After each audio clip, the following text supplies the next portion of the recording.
بسم اللہ الرحمن الرحیم۔ خلافت راشدہ کے 30 سالہ دور کے بعد اگر اگلی اسلامی حکومتوں کا جائزہ لیں تو ان میں سب سے اہم دور سیدنا عمر بن عبدالعزیز کا آتا ہے۔ یہ دور اگرچہ بہت مختصر تھا، 2-2.5 سالہ تاریخ پر محیط تھا، لیکن اس میں انہوں نے اسلامی حکومت کو بالکل اسی طرز پر قائم کرنے کی کوشش کی جو خلفائے راشدین کا تھا۔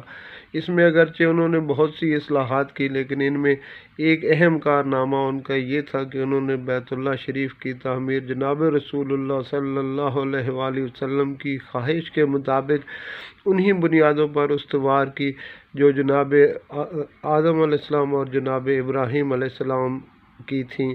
لیکن آپ کے اس دور کے بعد جب حجاج بن یوسف ثقفی نظام حکومت سنبھالتا ہے تو اس نے پھر اس عمارت کو منہدم کر کے قریش والی بنیادوں پر تعمیر کیا۔